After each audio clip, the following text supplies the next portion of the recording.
बोलो जयकारा बोल मेरे श्री गुरु महाराज की जय। सभी गुरुमुख प्रेमियों से सप्रेम जय सच्चिदानंद।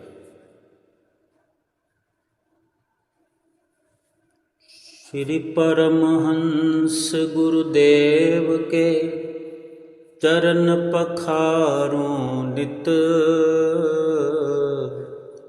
जिनकी कृपा से भक्ति में लागे मोरा चित।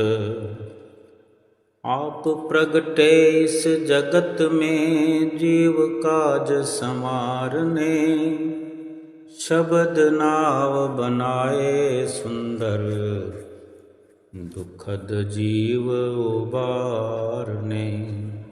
तुझ आगे अरदास हमारी जियो पिंड सब तेरा, कह नानक सब तेरी वडियाई, कोई नाम न जाने मेरा।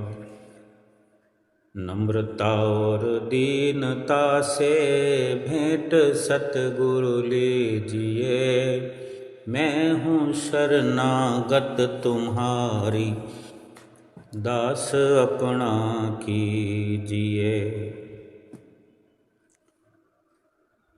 बड़े ही सुंदर सुंदर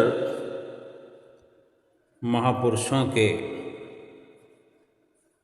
उपदेश हमें श्रवण करने के लिए प्राप्त होते रहते हैं। एक से बढ़कर एक हमारे जीवन में संतों महापुरुषों के ऐसे ऐसे वचन हैं जो हमारे जीवन को एकदम से बदल देते हैं। ये इंसान जो है इस दुनिया में जो आया है, इस दुनिया में आया है, कुछ समय रहेगा, फिर यहाँ से वापस जाना है। इंसान इस बात को जानते हुए समझते हुए भी भूलने का एक समझ लो कि गुनाह कर बैठता है। ये बहुत बड़ा गुनाह बन जाता है कि मुझे मालूम भी हो कि मैं आया तो हूँ लेकिन जाना भी है, और फिर भी मैं इस बात को नज़रअंदाज करता रहूं, भूलता फिरूं। क्योंकि समय समय पर पता लगता रहता है, लेकिन फिर भी इंसान अनजान बना रहता है। क्योंकि बड़ी गहराई महापुरुषों के वचनों में छिपी होती है, जिसे वो खोल खोल कर के समझाते हैं। एक बोझा उठा करके, बोझा साथ लेकर के इस दुनिया में हम इंसान आते हैं। वो बोझा है कर्मों का। कर्म की गठरी लाद के जग में फिरे इंसान, जैसा करे वैसा भरे, विधि का यही विधान। कर्म करे किस्मत बने, कर्म करे किस्मत बने, जीवन का ये मर्म, प्राणी तेरे भाग्य में तेरा अपना कर्म। अब अगर कोई समझना चाहे तो कितना रहस्य से भरा हुआ महापुरुषों का ये फरमान है। अगर हम समझना चाहें कि जितना भी जीवन हम इस दुनिया में रहते हैं कर्मों की गठड़ी को लादे फिरते हैं।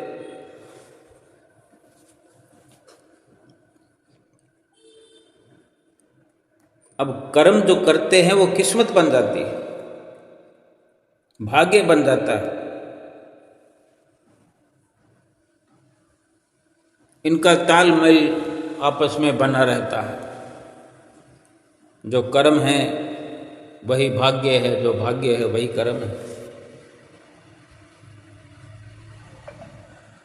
बड़ी गहराई वाली बात क्या है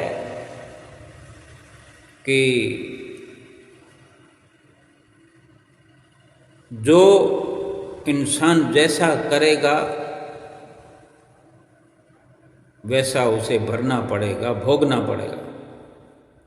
पहले भी जो गठरी लाद के आए हैं, जैसे कर्म किए हैं तो उन्हीं कर्मों की गठरी भरी हुई है, बंधी हुई है। अब उन कर्मों की गठरी को समाप्त करना या और बड़ी गठरी का गट्ठड़ बना देना, ये इंसान के अपने ऊपर है। कर्म करे किस्मत बने, जीवन का ये भरम, प्राणी तेरे भाग्य में ही तेरा अपना कर्म। सब कुछ अपना स्वयं का दारोमदार है। परमात्मा की दया होती है तो आत्मा को मनुष्य का जन्म मिलता है। ये हजारों बार सुन चुके हैं, हम भी सैकड़ों बार भक्ति चर्चा के माध्यम से ही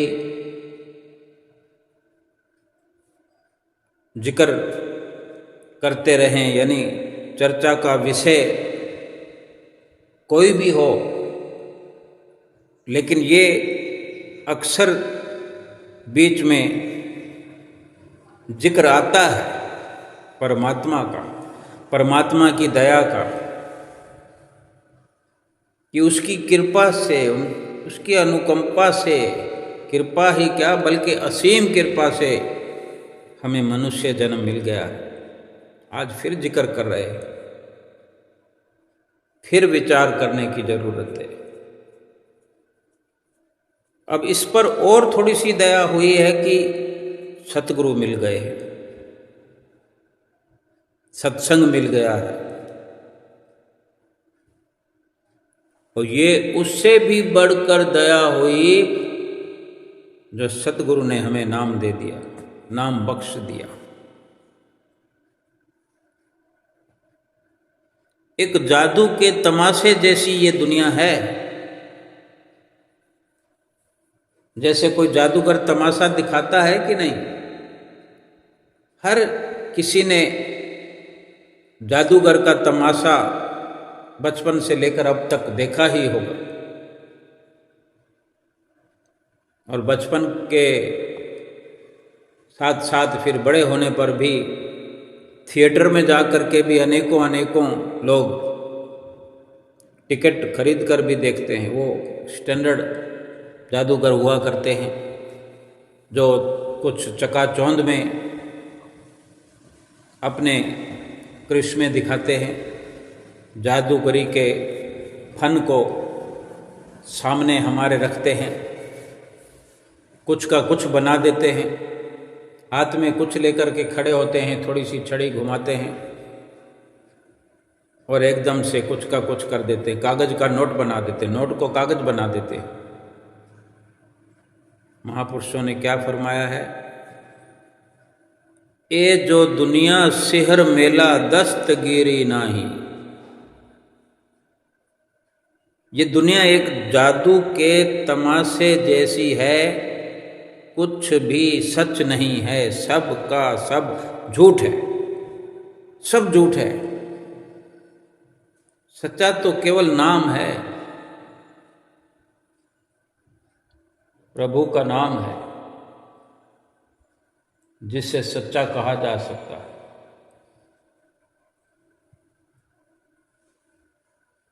लेकिन जो इंसान अपनी मर्जी से अपने प्रयास से जहाँ तक भी नज़र दौड़ा रहा है, कल्पना भी कर रहा है, जहाँ तक कल्पना कर रहा है, जहाँ तक दिखाई दे रहा है, सब एक जादूगर का तमाशा है, सच कुछ भी नहीं है उसमें।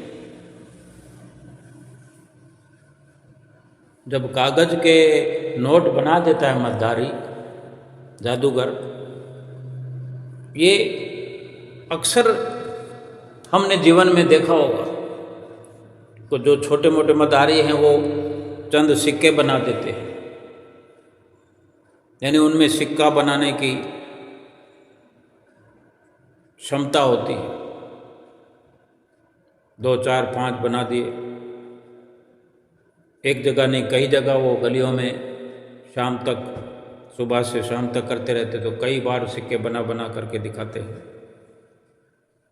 वो बड़े जो जादूगर होते हैं वो नोट बना देते हैं, नोट की गड्डी बना देते हैं। अब विचार ये करना है कि अगर उनमें इतनी काबिलियत है कागज का नोट बना देने की,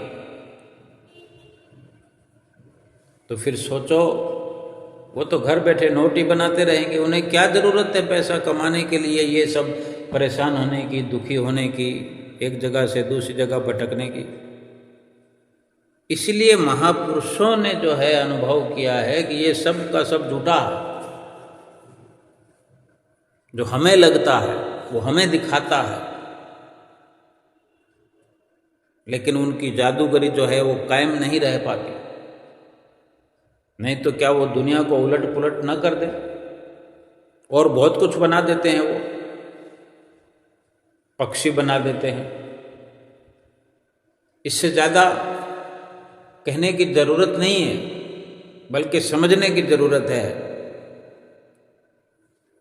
थोड़ा ही जिक्र जो होता है, थोड़ा जो विचार होता है, उसको गहराई से समझने की ज़रूरत होती है। पहले चिट्ठियाँ भेजा करते थे पोस्ट ऑफिस के द्वारा। डाकिया जो है वो डिब्बों में से चिट्ठियाँ निकाल कर ले जाता था और उसको रेलगाड़ी के उसमें जो एक डिब्बा डाक का लगता था,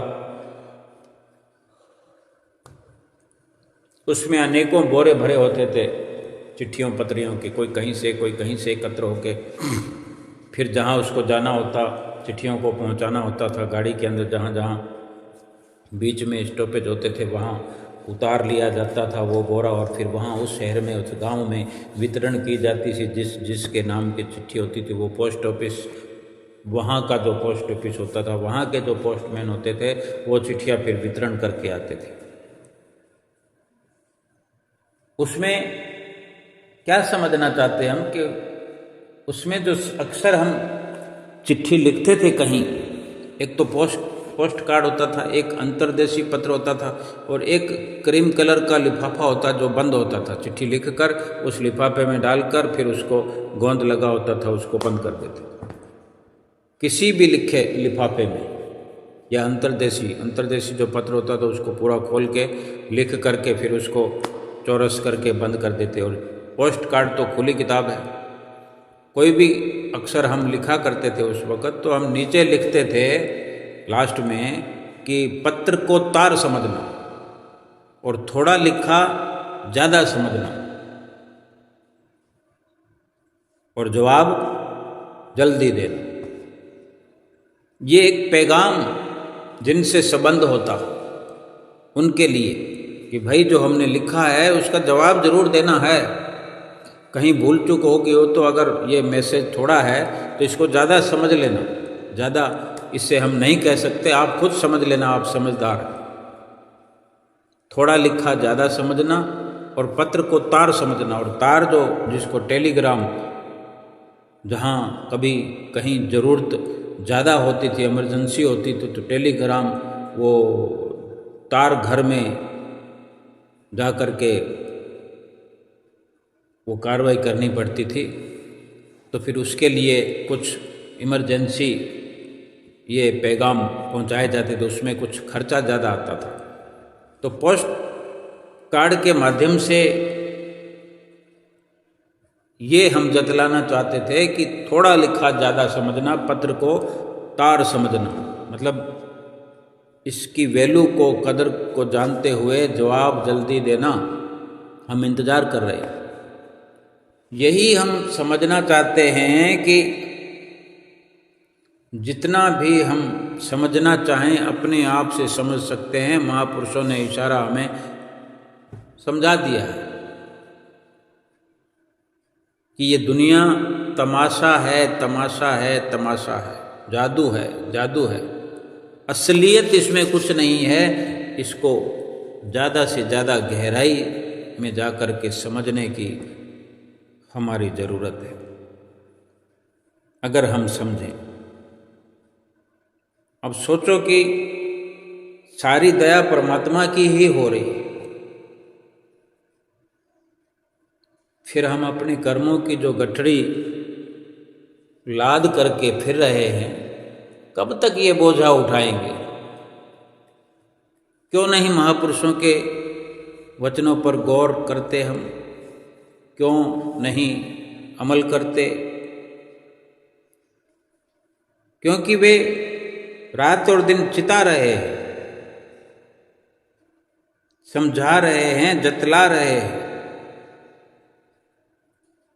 कि ये जो बोझा लाद रखा है इसको समाप्त किया जा सकता है, पूरे का पूरा बोझा उतार करके ख़त्म किया जा सकता है। ये बोझा अगर दुखों का है या ये बोझा हम नहीं उठा पा रहे हैं तो किसी और को तो हम दे नहीं सकते कि कोई और उठा लेगा। ये बहुत बड़ी समझने की हमारे लिए बात है कि हमारा बोझा हम ही को उठाना है। देखते हैं ना, हमारा जो दुख है वो हमारे हिस्से में आ ही जाता है। कई बार सरे राम दो लोग लड़ रहे होते हैं, तीसरा बंदा दया करके उपकार करने के भाव से बीच में जाता है, भाई छोड़ दो, भाई छोड़ दो, झगड़ा मत करो। तो उन दोनों के बीच में जो झगड़ा होता है, कोई हथियार हाथ में लेके खड़ा होता है, तो वो तीसरे बंदे के जो परोपकार करने जाता है उसको वो धारदार हथियार से हमला कर देते हैं। उसकी खड़े खड़े ही वहाँ पर सड़क पर मृत्यु हो जाती है। तो कर्म ही तो उसके आगे आता है, कर्म ही तो आगे आया। अब फिर देखो, फिर उससे कितने फसाद पैदा होते हैं। अब जिसकी मृत्यु हो गई, उनके पीछे रहने वाले फिर दावा करेंगे, उनकी गिरफ्तारी होगी और लोग क्या कहेंगे कि देखो लड़ाई तो वो कर रहे थे, वो बीच में आ गया, बेमौत मारा गया। बेमौत कुछ नहीं होता, बिना मतलब के कुछ नहीं होता। उसके अपने कर्म थे कि उन्होंने तो केवल भूमिका बनानी थी और उसने आकर के अपना कर्म ये भोगना था। यानी जिसका कोई लेना देना नहीं है वो आकर के मृत्यु को प्राप्त होता है। तो इसका सीधा और सरल यही मतलब है कि उसने अपने इस अंजाम को पहुंचना था। अपना कर्म जो है वो अपने को भोगना ही पड़ेगा। विचार ये करना है कि अगर हम कर्मों का भुगतान अपने नज़रिए से, अपनी मर्जी से, अपनी क्षमता से करेंगे तो वो भोग भोग करके दुखी हो जाएंगे। लेकिन अगर परमात्मा की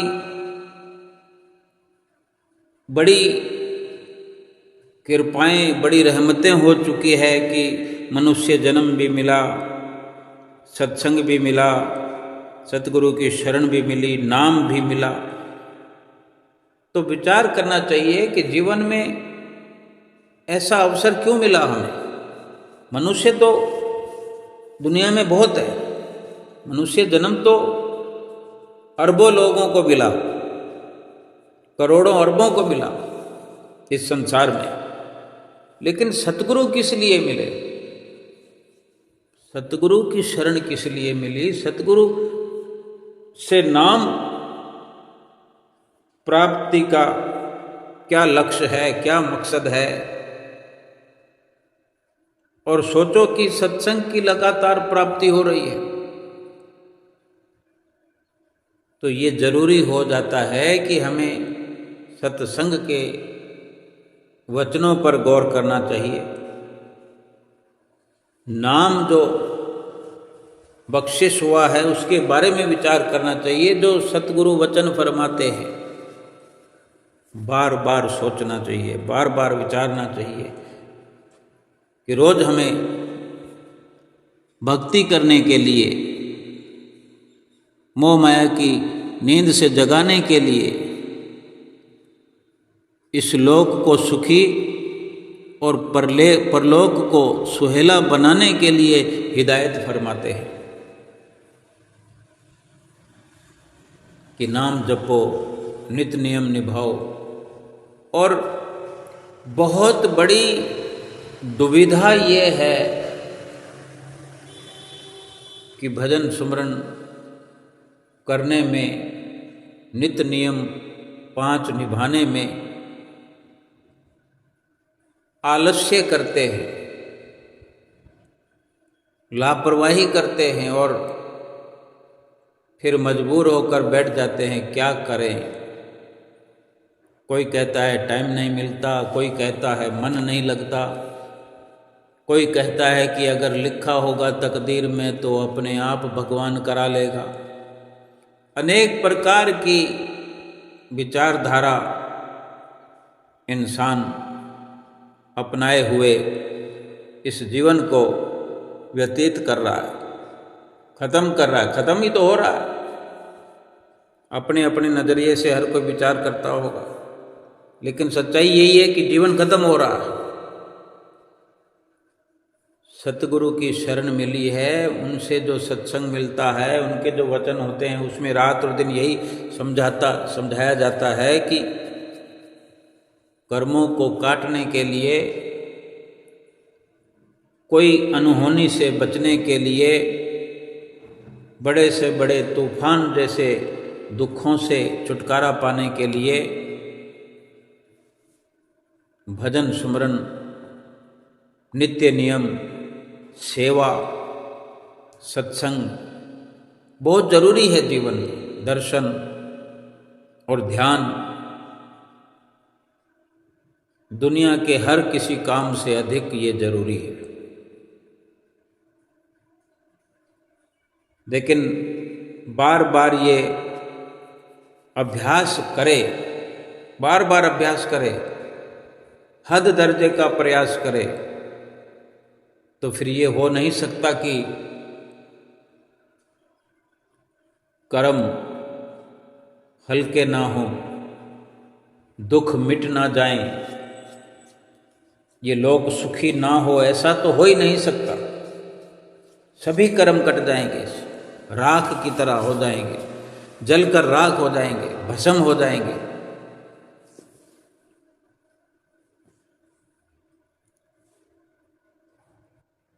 क्या करना है उसके लिए? ये नाम कितना पावरफुल है, नाम किस कदर की वस्तु है।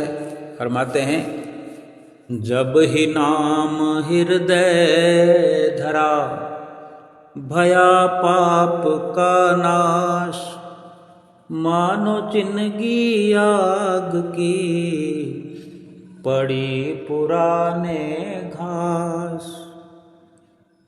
कि ये नाम जो बार बार महापुरुष हमें फरमाते हैं कि नाम का सुमरन करो, 5 नियमों की पालना करो,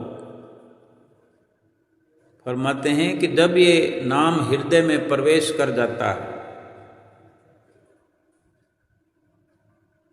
तो इस नाम के प्रताप से, नाम की प्रचंड ऐसी ज्वाला जो धधकती है, इसमें जन्मों जन्मांतरों के, करोड़ों जन्मों के पापों की जो ये गठरी है, क्या पता कितनी बड़ी है। इतने में समझ आनी चाहिए कि करोड़ों जन्मों के पाप भी भस्मीभूत हो जाते हैं, जलकर भस्म हो जाते हैं। कैसे होते हैं, किस प्रकार इतने करोड़ों जन्मों के पाप पल भर में भस्म हो जाते हैं।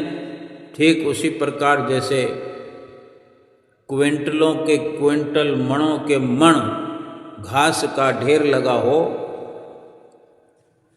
और गलती से भी वहाँ माचिस की एक तिल्ली, छोटी सी चिंगारी जो उससे निकलती है, उस घास में एक बार लग जाए, थोड़ी सी आग टच हो जाए घास को, जलना शुरू हो जाए घास, तो देखते ही देखते स्वाह हो जाता है वहाँ पर, वो ढेर गायब हो जाएगा, जल जाएगा। इतना आसान रास्ता सतगुरु हमें बताते हैं और हम हाथ पर हाथ धर के बैठे रहते हैं। बहुत समय पहले की बात है, एक महात्मा जी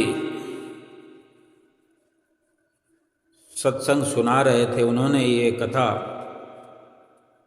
सुनाई कि एक सरोवर में बहुत सारे मेंढक रहते थे, डड्डू, जो टर टर करते हैं।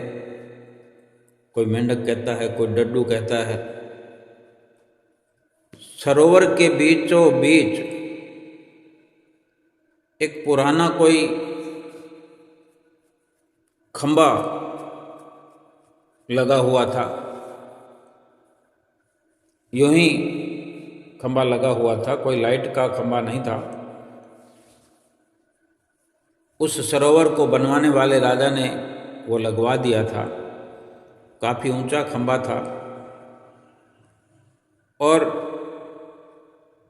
उसकी जो खंबे की जो सतह थी, किसी ऐसी धातु का बना था वो खंबा। लोहे का खंबा तो ऐसा नहीं होता, किसी और धातु का खंबा था। जो वो धातु जो है, यानी खंबा जो है वो चिकना था, उसकी सतह है। और एक दिन मेंढकों ने कोई सलाह की, मेंढकों के दिमाग में आया कि क्यों ना एक रेस करवाई जाए, मेंढकों की दौड़ लगवाई जाए। और वो रेस क्या थी? खंबे पर चढ़ने की, कि जो सबसे पहले ऊपर पहुंचेगा वही विजेता माना जाएगा। तो रेस का दिन नियुक्त किया गया। सब मेंढकों को ये संदेश पहुंचा दिया गया और आसपास के जितने भी इलाके थे, जहाँ जहाँ से आ सकते थे मेंढक, सब उस रेस में हिस्सा लेने पहुंचे। हर तरफ शोर ही शोर था, क्योंकि मेंढक का तो स्वभाव है टर टर टर किए बिना रह नहीं सकते। तो चारों तरफ से मेंढक पहुंच रहे थे, टर टर की आवाज़ें आ रही थी और जहाँ इकट्ठे हो रहे थे वहाँ भी बड़ा एक कौतूहल मचा हुआ था। अब लेकिन रेस तो शुरू हुई। अब खंबे को देखकर भीड़ में जो इकट्ठे हुए, किसी मेंढक को ये यकीन नहीं हुआ कि कोई मेंढक ऊपर चढ़ पाएगा, पहुंच पाएगा, क्योंकि वो चिकनापन उस खंबे का देखकर। तो वो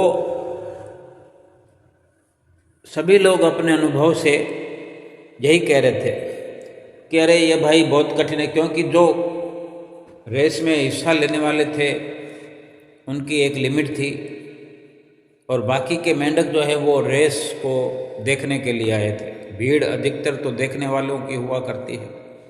तो जो देखने वाले थे वो यही बात लगातार कर रहे थे और उस रेस में हिस्सा लेने वालों को सुना रहे थे। अरे भाई, ये कोई हो सकता है? इस खंबे पे चढ़ना बस की बात नहीं है। सबके मुंह पर यही था। तो हर तरफ यही आवाज़ें आ रही थी, अरे ये बहुत मुश्किल है। जो मेंढक चढ़ रहे थे उनकी तरफ वो इस प्रकार तानाकशी कर रहे थे कि वो कभी ये रेस पूरी नहीं कर पाएंगे, सफलता का तो कोई सवाल ही नहीं पैदा होता, इतने चिकने खंभे पर कोई चढ़ा जा सकता है। और यही हो भी रहा था। जो भी चढ़ता मेंढक थोड़ी ऊंचाई पर जाता और फिसल कर वो नीचे आ जाता, और कोई एक बार में, कोई 2 बार में, कोई 3 बार में, फिर रेस छोड़कर भागना ही पड़ता, हिम्मत हार जाते। कई मेंढक 2-3 बार गिरने के बावजूद अपने प्यारा प्रयास में लगे रहे, पर वो जो भीड़ थी वो यही मेंढकों की भीड़ डर डर वाली भाषा में चिल्ला रही थी, ये नहीं हो सकता, ये मुश्किल है, ये असंभव है, ये नामुमकिन है। और वो जो उत्साह से भरे हुए मेंढक ऊपर चढ़ते, वो ये सुन सुनकर निराश हो गए और अपना प्रयास छोड़कर वो भी भाग गए। अब एक मेंढक जो है उन मेंढकों के बीच में वो सबसे छोटा सा मेंढक था, जो बार बार गिरने पर भी उसी जोश के साथ ऊपर चढ़ने में लगा हुआ था। लगातार ऊपर की ओर बढ़ता रहा और आखिरकार वो खंभे के ऊपर पहुंच गया और विजेता बन गया। अब वो नीचे खड़े सभी मेंढक और जो रेस में भाग लेने वाले थे, जिन्होंने अपना हौसला छोड़ दिया, उसकी जीत पर सभी को बड़ा आश्चर्य हुआ। फिर सब मेंढकों ने उसे घेर लिया, चारों तरफ से उसके घेरा डालकर खड़े हो गए और पूछने लगे, अरे भाई, तुमने ये असंभव काम कैसे कर दिखाया? ये कैसे मुमकिन हुआ? ये नामुमकिन को तुमने कैसे मुमकिन किया? तुमने तो कमाल कर दिया, कुछ बताओ तो सही, हम भी जाने तुमने क्या चमत्कार किया। तो वास्तव में समझने वाली बात है कि वो जो मेंढक जवाब देता है वो कोई समझने के लिए मुश्किल बात नहीं है, लेकिन कोई समझना चाहे तो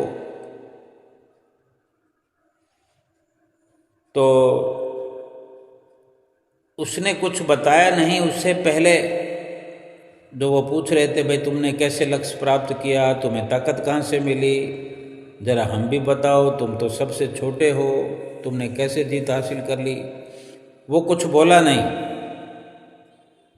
इतने में पीछे से किसी मेंढक ने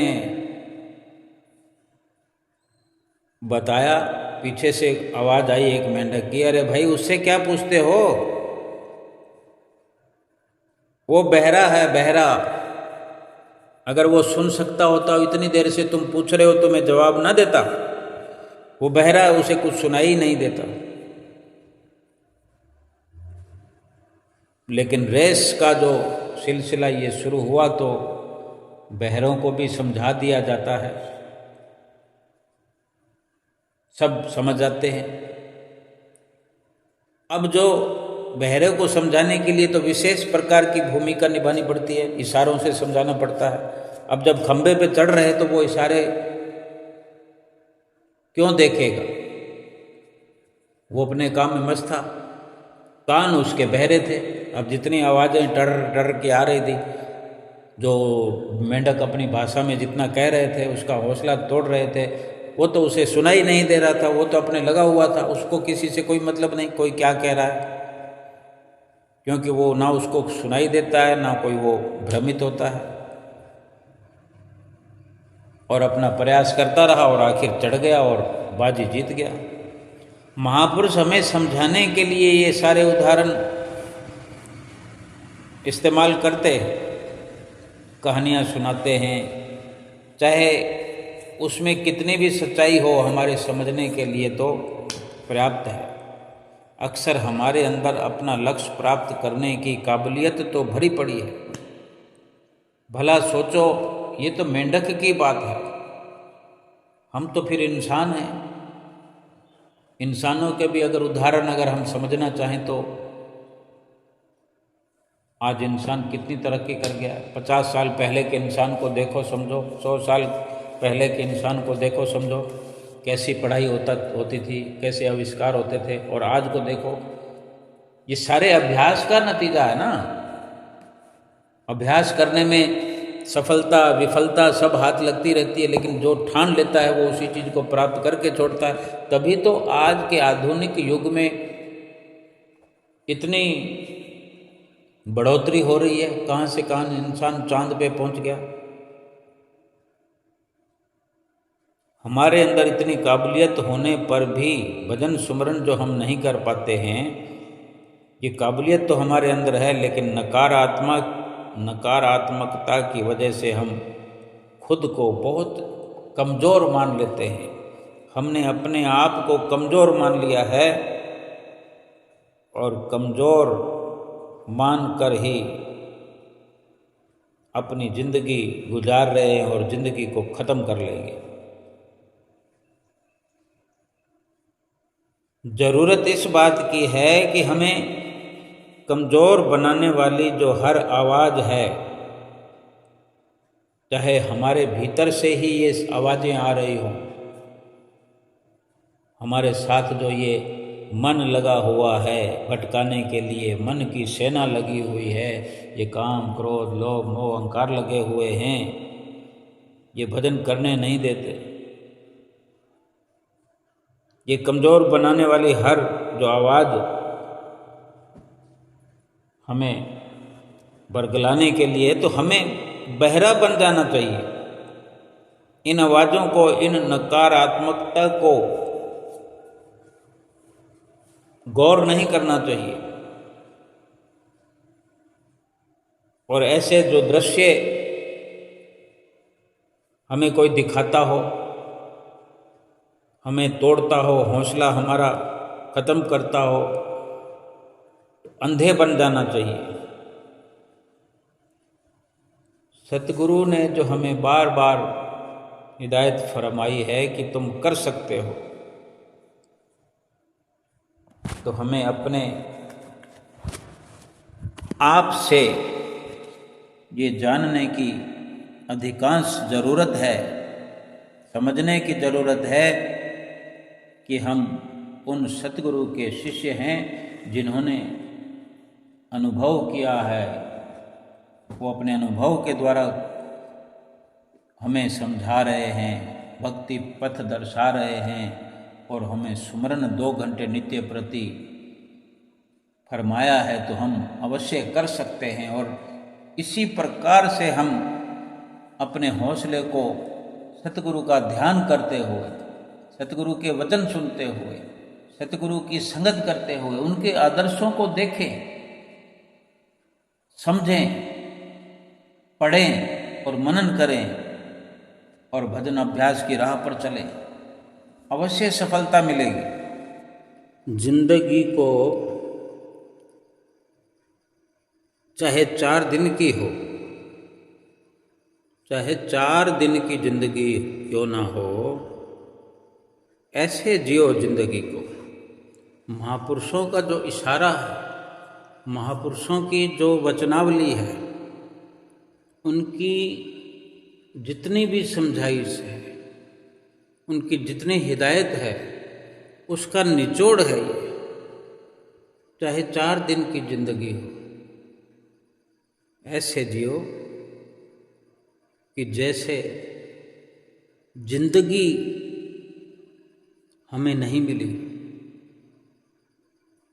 बल्कि जिंदगी को हम मिल गए हैं। यानी पूरा पूरा लाभ उठाना है कि ये जीवन भी नाज करे हम पे, हमारी सोच पे, हमारी विचारधारा पे, हमारे व्यक्तित्व पे। हमारा जो जीवन कृत्य होने वाला है, जो हम अपने जीवन को महापुरुषों के निर्देशन में चलाएं, उनकी आज्ञा व मौज पर चलें तो जिंदगी भी नाज करेगी कि उसे कोई जीवन को सुखी बनाने वाला मिला है। और सही तो है कि दुनिया में यूं तो जीवन सभी जी रहे हैं, श्वास भी ले रहे हैं, खाना पीना पहनना सभी कुछ तो कर रहे हैं, लेकिन जो अपने श्वासों को सफल कर रहा है, अपने शरीर को सफल कर रहा है, अपने वक़्त को सफल कर रहा है, भगवान की प्रसन्नता हासिल कर रहा है, सतगुरु की प्रसन्नता हासिल कर रहा है, सही मायने में तो यही जीना है। सोचो, महापुरुष हमारे लिए कितना अपना अनमोल समय, अनमोल वक्त, एक एक श्वास हमारा जीवन संवारने के लिए लगा देते हैं, लगा रहे हैं। क्या हम इतना भी नहीं कर सकते? संसार की तरक्की के लिए सारा सारा दिन लगे रहते हैं, आधी रात भी लगा देते हैं उसमें। 12 बजे सोते हैं, फिर सुबह 6 बजे उठ जाते हैं, यानी 8 बजे खाना खाने का एक नियम है इस जीवन का। बेशक कोई माने या ना माने, 8 बजे का एक समय है। अगर कोई 8 बजे खाना खाकर 12 बजे सोता है तो ये रात्रि का हिस्सा ही हुआ कि रात के भी 4 घंटे हमने शामिल कर लिए इस दिन के अंदर। 16 घंटे 18 घंटे ये वो मदारी का खेल बनाने में, मदारी का खेल देखने में, उस पर यकीन करने में हम लगा देते हैं। और असल जिंदगी का मकसद पुकार पुकार कर महापुरुष हमें समझा रहे हैं, लेकिन हम सब कुछ स्वाहा करके इस जीवन को समाप्त करके चले जाएंगे। किसकी प्रसन्नता मिलेगी? संसार की प्रसन्नता मिलेगी? क्या किसी को मिली है? हमने किसी को प्रसन्नता दी है क्या जो हमें कोई देगा?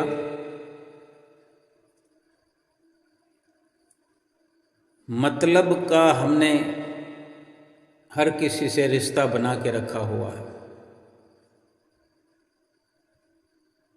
तो क्या हमसे कोई हम पर परोपकार करे?